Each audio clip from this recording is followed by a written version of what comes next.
ओम श्री गणेशाय नमः। ओम श्री हरि श्री माता पितृभ्यो नमः। श्री गुरुभ्यो नमः।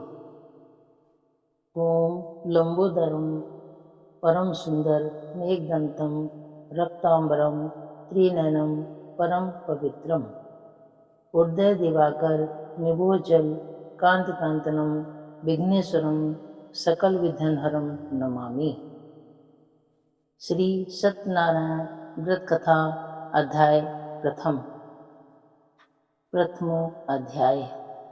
एक समय नौमी शरण तीर्थ में शौनक आदि सभी ऋषियों तथा मुनियों ने पुराण शास्त्र के वेत्ता श्री सूत जी से पूछा, हे महामुनि, किस व्रत अथवा तपस्या से मनोवांछित फल प्राप्त होता है? श्री सूत जी बोले, इसी प्रकार देवर्षि नारद जी के द्वारा भी पूछे जाने पर भगवान श्री कमलापति जी ने उनसे जैसा कहा था उसे कह रहा हूँ। आप लोग सावधान होकर सुने। एक समय योगी नारद जी लोगों के कल्याण की कामना से विविध लोकों में भ्रमण करते हुए पृथ्वीलोक में आए और यहाँ उन्होंने अपने कर्मफल के अनुसार नाना योनियों में उत्पन्न सभी प्राणियों को अनेक प्रकार के क्लेश दुख भोगते हुए देखा तथा किस उपाय से इनके दुखों का सुनिश्चित रूप से नाश हो सकता है, ऐसा मन में विचार करके वे विष्णु लोक को गए। वहाँ 4 भुजाओं वाले शंख चक्र गदा पद्म तथा वनमाला से विभूषित शुक्लवर्ण भगवान श्री नारायण जी के दर्शन कर उन देवाधिदेव की वे स्तुति करने लगे। नारद जी बोले, हे वाणी और मन से परे स्वरूप वाले अनंत शक्ति संपन्न आदि मध्य और अंत से रहित निर्गुण और सकल कल्याणमय गुणों से संपन्न भक्तों की पीड़ा नष्ट करने वाले परमात्मन आपको नमस्कार है। स्तुति सुनने के अनंतर भगवान श्री विष्णु जी ने नारद जी से कहा, महाभाग, आप किस प्रयोजन से यहाँ आए हैं? आपके मन में क्या है?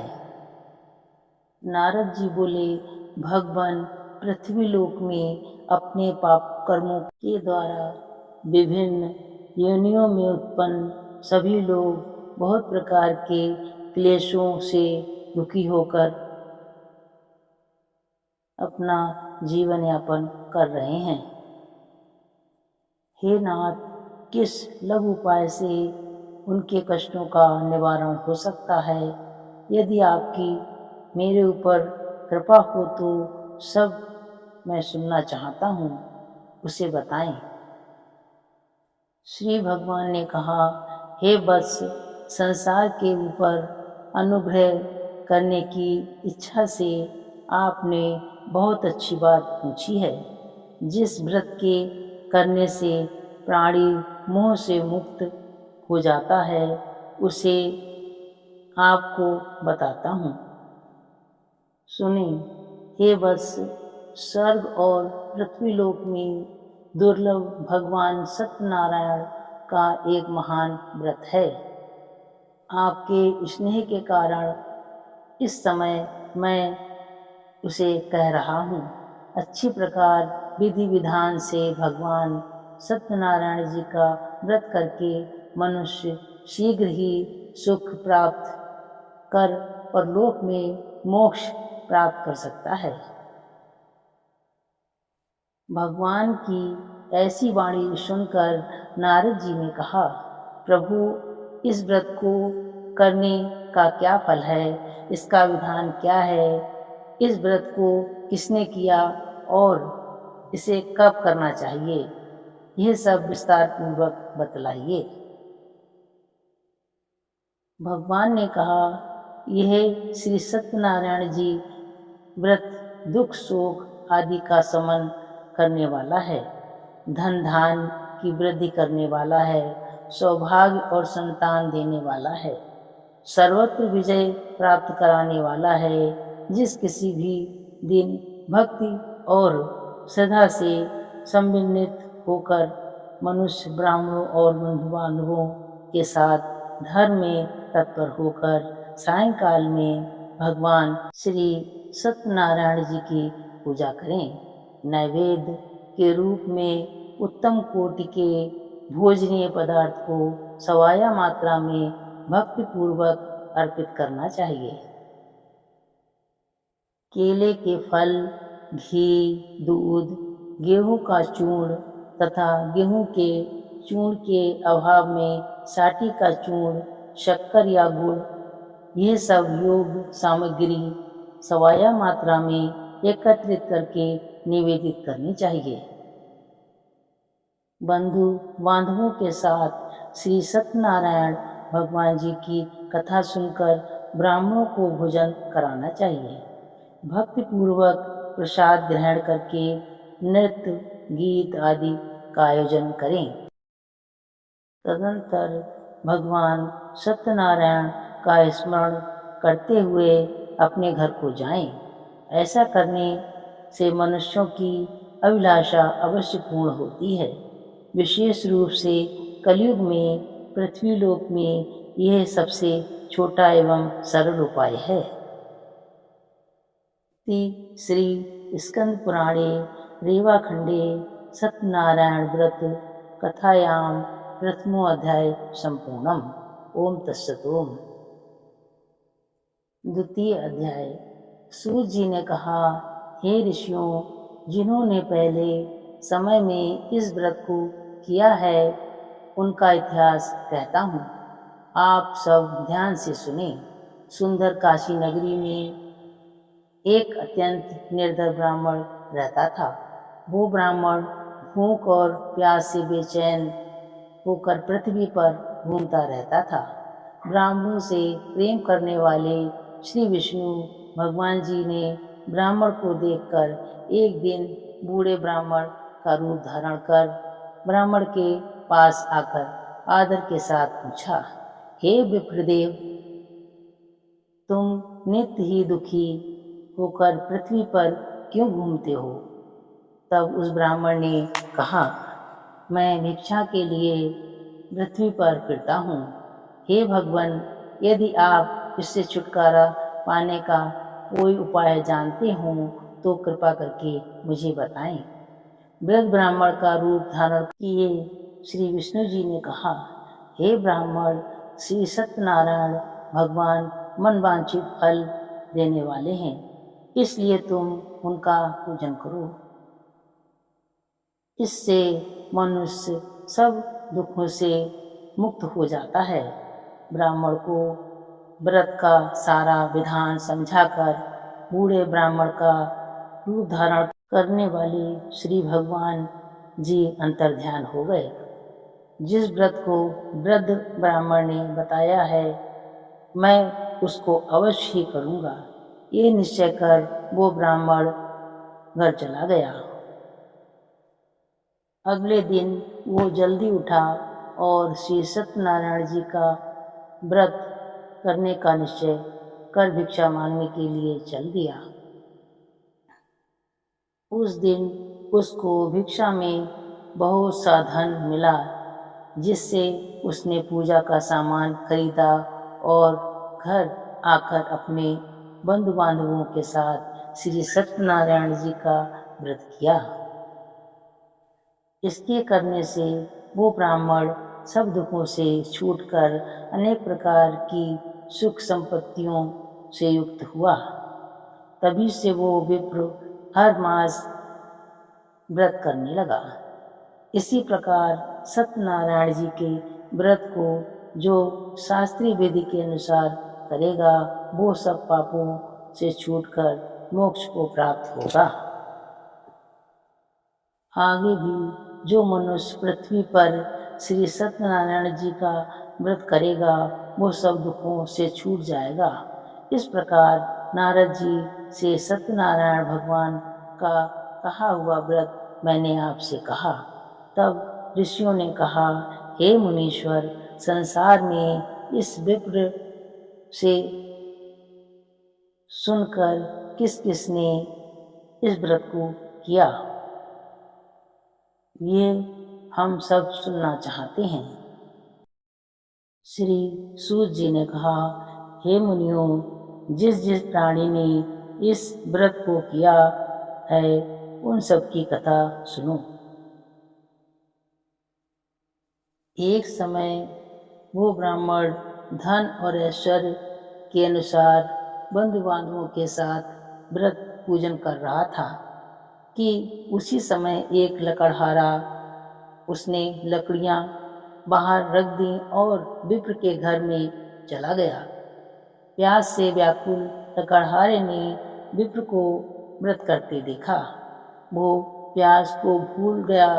उसने उस विप्र को नमस्कार किया और पूछा, हे विप्र, आप ये किसका पूजन कर रहे हैं? इस व्रत से क्या फल मिलता है, कृपा करके मुझे बताएं। ब्राह्मण ने कहा, सब मनोकामनाओं को पूर्ण करने वाला यह श्री सत्यनारायण जी का व्रत है। इनकी ही कृपा से मेरे यहाँ धन धान्य आदि की वृद्धि हुई है। विप्र से इस व्रत के बारे में जानकर वो लकड़हारा बहुत प्रसन्न हुआ। भगवान का चरणामृत ले और भोजन करने के लिए वो अपने घर को चला गया। अगले दिन लकड़हारे ने अपने मन में संकल्प किया कि आज ग्राम में लकड़ी बेचने के लिए जाएगा और जो भी धन मिलेगा उसे भगवान श्री सत्यनारायण जी का उत्तम व्रत करूंगा। मन में ऐसा विचार कर वो लकड़हारा लकड़ियां अपने सिर पर रखकर जिस नगर में गया वहां धनवान लोग रहते थे। वहां गया। उस दिन उसे उन लकड़ियों के दुगने दाम मिले। वो बूढ़ा लकड़हारा अति प्रसन्न होकर पके पके केले, शक्कर, शहद, घी, दूध, दही और गेहूं का चूर्ण इत्यादि श्री सत्यनारायण भगवान के व्रत की सभी सामग्रियों को लेकर अपने घर आ गया। फिर उसने अपने बंधु बांधवों को बुलाकर विधि विधान के साथ भगवान श्री सत्यनारायण जी का व्रत किया और कथा सुनी। उस व्रत के प्रभाव से वो बूढ़ा लकड़हारा धन पुत्र आदि से युक्त हुआ और संसार के समस्त सुख भोग कर वैकुंठ को चला गया। इति श्री स्कंद पुराणे रेवाखंडे सत्यनारायण व्रत कथायां द्वितीयो अध्याय संपूर्णम। ओम तत्सत्। ओम। तृतीय अध्याय। श्री सूत जी ने कहा, हे श्रेष्ठ मुनियों, अब एक और कथा कहता हूँ। पूर्व काल में उल्कामुख नाम का एक बुद्धिमान राजा था।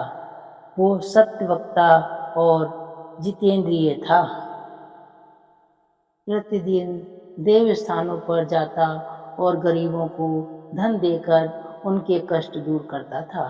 उसकी पत्नी सुंदर और सती साध्वी थी। भद्रशिला नदी के तट पर उन दोनों ने श्री सत्यनारायण भगवान जी की व्रत और पूजा किया। साधु नामक एक वैश्य राजा को व्रत करते देख उनसे पूछने लगा, हे राजन, भक्ति युक्त चित्त से ये आप क्या कर रहे हैं? मेरी सुनने की बहुत इच्छा है।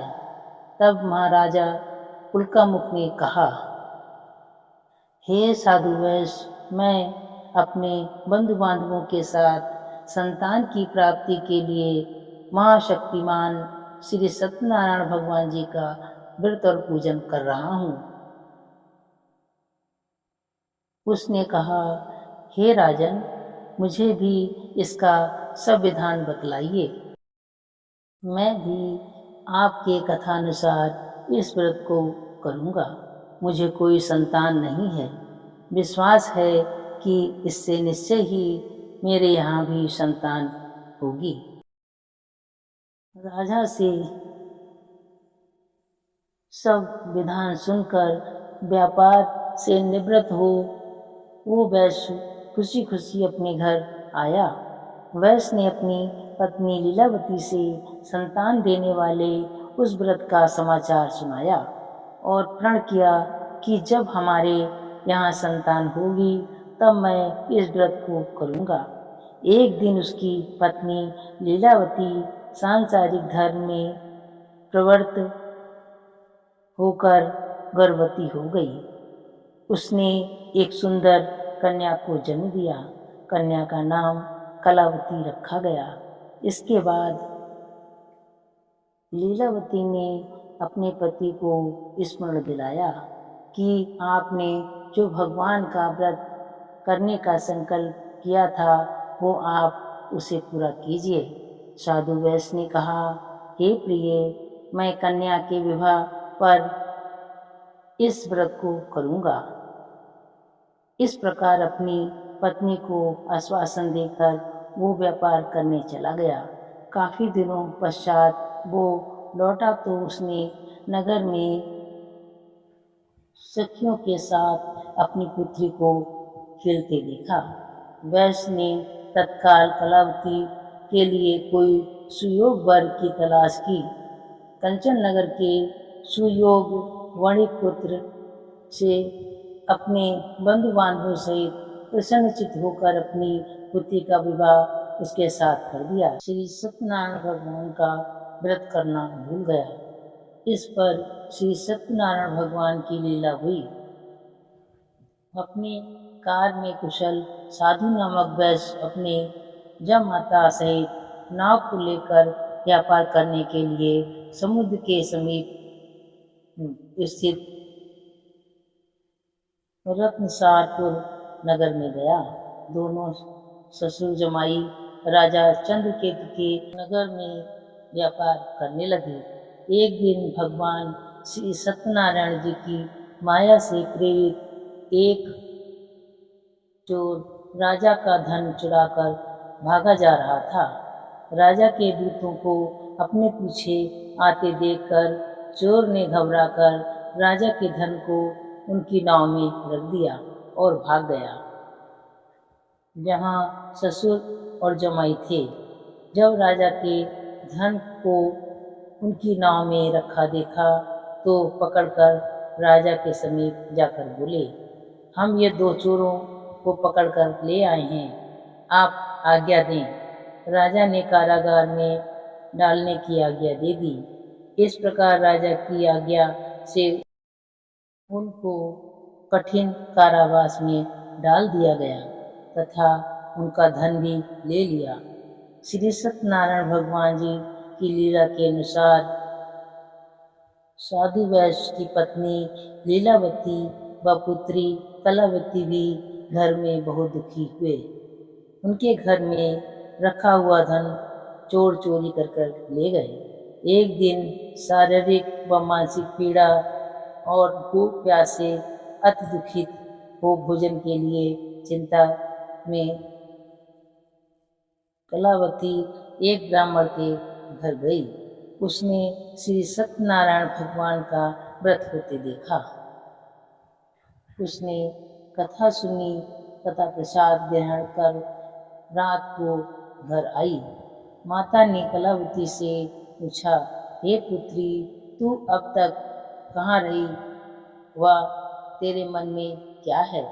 कलावती बोली, हे माता, मैंने श्री सत्यनारायण भगवान का व्रत होते देखा है। तब कलावती के वचन सुनकर लीलावती ने सत्यनारायण भगवान जी के पूजन की तैयारी की। उसने परिवार और बंधुओं सहित श्री सत्यनारायण भगवान जी का पूजन व व्रत किया और वर मांगा कि मेरे पति और दामाद शीघ्र ही घर लौट आए। साथ ही प्रार्थना की कि हम सबका अपराध क्षमा करो। श्री सत्यनारायण भगवान इस व्रत के प्रभाव से संतुष्ट हो गए। उन्होंने राजा चंद्रकेतु को स्वप्न में दर्शन देकर कहा, हे राजन, जिस दोनों वैष्णव को तुमने बंदी बना रखा है वे निर्दोष हैं, उन्हें प्रातः ही छोड़ देना। राजा से वचन कहकर भगवान अंतर्ध्यान हो गए। प्रातःकाल राजा चंद्रकेतु ने सभा में सबको अपना स्वप्न सुनाया और सैनिकों को आज्ञा दी कि दोनों वणिक पुत्रों को कैसे मुक्त कर दिया जाए। दोनों ने आते ही राजा को प्रणाम किया। राजा ने उनसे कहा, हे महानुभावों, तुम्हें भावीवश ऐसा कठिन दुख प्राप्त हुआ है, अब तुम्हें कोई भय नहीं है, तुम मुक्त हो। ऐसा कहकर राजा ने उनको नए नए वस्त्र आभूषण दिए तथा उनका जितना धन लिया था उससे दुगना धन लौटाकर आदर से विदा किया। दोनों वैश्य अपने घर को चल दिए। इति श्री स्कंद पुराणे रेवाखंडे सत्यनारायण व्रत कथायां तृतीयोऽध्याय संपूर्णम्। ओम तत्सत्। ओम। चतुर्थ अध्याय। श्री सूत जी ने कहा, वैश्य और उसके जमाई ने मंगलाचार करके यात्रा आरंभ की और अपने नगर की ओर चल पड़े। उनके थोड़ी दूर आगे बढ़ने पर दंडी वेशधारी श्री भगवान जी ने उनसे पूछा, हे वैश्य, तेरी नाव में क्या है? अभिमान वणिक हंसता हुआ बोला, हे दंडी, आप क्यों पूछते हैं? क्या धन लेने की इच्छा है? मेरी नाव में तो बेल और पत्ते भरे हैं। वैश्य का कठोर वचन सुनकर दंडी रूपी भगवान ने कहा, तुम्हारा वचन सत्य हो। ऐसा कहकर वे वहां से कुछ दूर पर जाकर समुद्र के तट के किनारे बैठ गए। दंडी महाराज के जाने के पश्चात वैश्य ने नित्य क्रिया से निवृत्त होकर नाव को ऊंचा उठती देखकर अचंभा किया तथा नाव में बेल पत्ते आदि देखकर मूर्छित हो जमीन पर गिर पड़ा। होश आने पर अत्यंत शोक प्रकट करने लगा। तब उसने जयमाता ने कहा, आप शोक न करें, ये दंडी महाराज का श्राप है, अतः उनकी शरण में ही चलना चाहिए, तभी हमारी मनोकामना पूर्ण होगी। जयमाता के वचन सुनकर दंडी महाराज के पास पहुंचकर और भक्ति भाव से प्रणाम किया और बोले, मैंने जो आपसे असत्य बोला है उसके लिए क्षमा करें। ऐसा कहकर वैश्य रोने लगा। तब दंडी महाराज बोले, हे वणिक पुत्र, मेरी आज्ञा से तुम बार बार दुख प्राप्त करते हो। तू मेरी पूजा से विमुख हुआ है। तब उसने कहा, हे भगवान, आपकी माया से ब्रह्मा आदि देवता भी आपके रूप को नहीं जान पाते, तो मैं अज्ञानी भला कैसे जान सकूंगा? आप प्रसन्न होइए, मैं अपनी सामर्थ्य के अनुसार आपकी पूजा करूंगा। मेरी रक्षा कीजिए और पहले के समान मेरी नौका को धन धान्य से भर दीजिए। उसके अति भक्ति युक्त वचनों को सुनकर भगवान जी प्रसन्न हो गए और उसकी इच्छा अनुसार वर देकर अंतर्ध्यान हो गए। तब ससुर और जमाता दोनों ने नाव पर आकर देखा कि नाव धन से परिपूर्ण है। फिर वो भगवान श्री सत्यनारायण जी का पूजन कर जमाता सहित अपने नगर को चल दिए। जब वो अपने नगर के निकट पहुँचे तब उसने एक दूत को अपने घर भेजा। दूत ने वैश्य के घर जाकर उसकी पत्नी को नमस्कार किया और कहा, आपके पति अपने दामाद सहित इस नगर के समीप आ गए हैं। लीलावती और उसकी कन्या कलावती उस समय भगवान का पूजन कर रही थी। दूत का वचन सुनकर साधु की पत्नी ने बड़े हर्ष के साथ सत्यदेव का पूजन पूर्ण किया और अपनी पुत्री से कहा, मैं अपने पति के दर्शन को जाती हूँ, तू भी कार्य पूर्ण कर शीघ्र आना।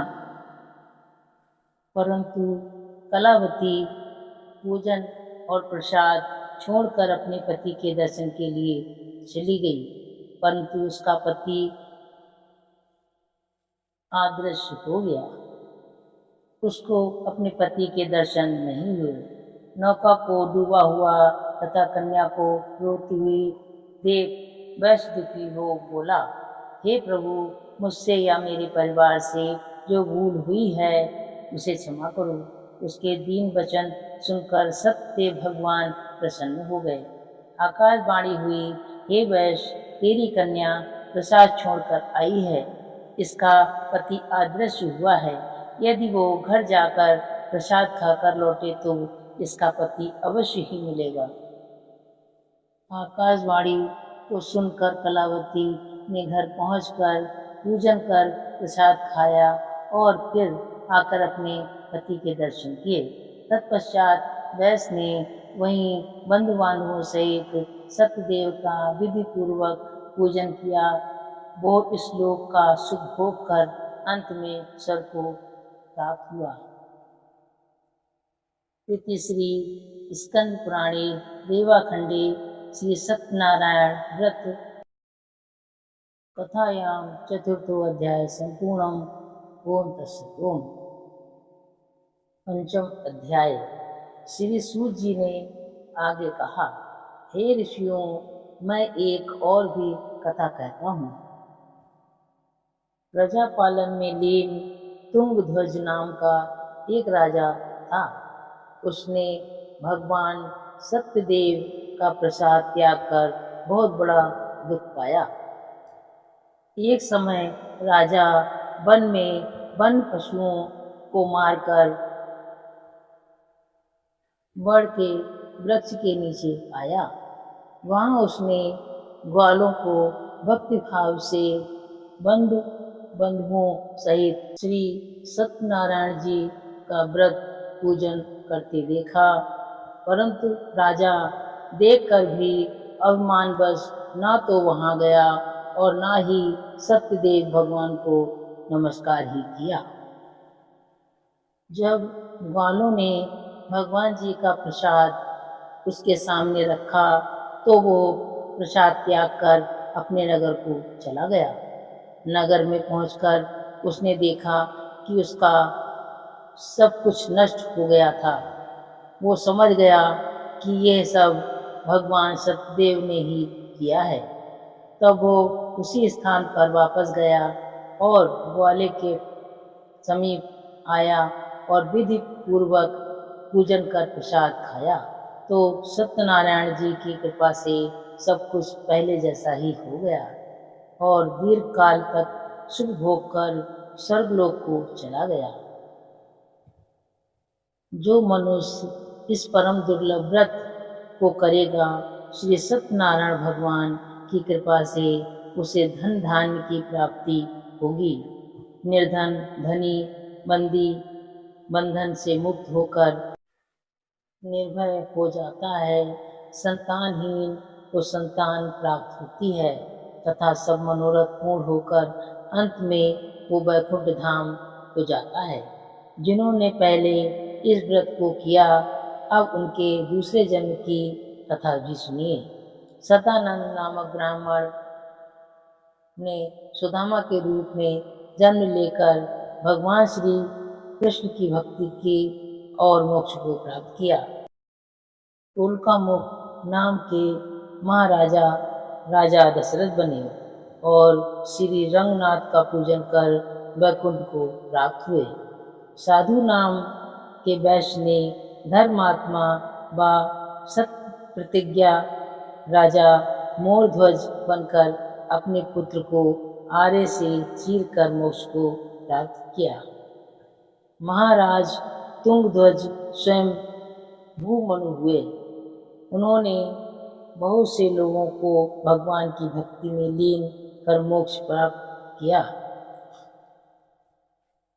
लकड़हारा भील अगले जन्म में गुह नामक निषाद राजा हुए, जिन्होंने भगवान श्री कृष्ण के चरणों की सेवा कर मोक्ष प्राप्त किया।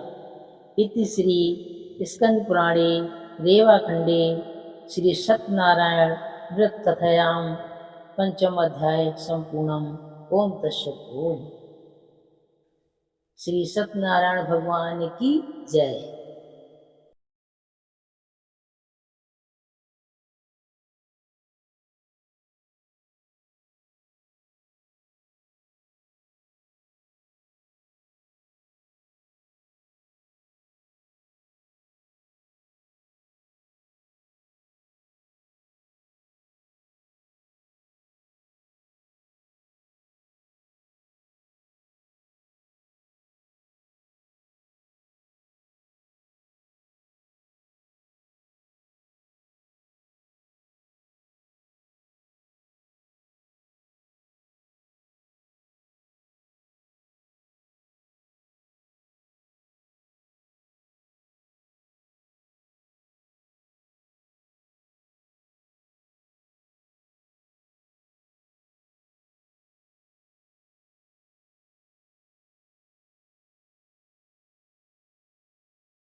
भगवान सत्यनारायण जी की आरती।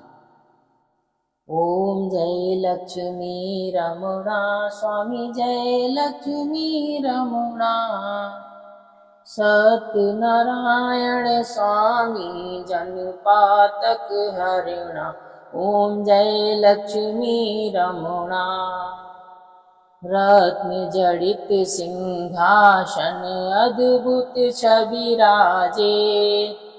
नारद करत निरंजन घंटा ध्वनि बाजे। ओम जय लक्ष्मी रमणा। प्रकट भये कलि कारण दज को दरस दियो। बूढ़े ब्राह्मण बन कर कंचन महल कियो। ओम जय लक्ष्मी रमणा। दुर्बल भील कठारो जिन पर कृपा करी। चंद्रचूड़ एक राजा जिनकी विपत हरी। ओम जय लक्ष्मी रमणा। वैश्य मनोरथ पायो सिरधा तज दीनी। सो फल भोग्यो प्रभु जी फिर आस्तुति कीनी। ओम जय लक्ष्मी रमणा। भाव भक्ति के कारण छिन छिन रूप धर्यो। सिरधा धारण कीनी तिनके काज हरो। ओम जय लक्ष्मी रमणा। ग्वाल बाल संग राजा वन में भक्त करी। मन वांछित फल दीनो दीन दयाल हरि। ओम जय लक्ष्मी रमणा। चढ़त प्रसाद सवायो कदली फल मेवा। धूप दीप तुलसी से राजी सतदेवा। ओम जय लक्ष्मी रमणा। सत्यनारायण जी की आरती जो कोई नर गावे। तन मन सुख संपत्ति मन वांछित फल पावे। ओम जय लक्ष्मी रमणा। बोलो श्री सत्यनारायण भगवान की जय।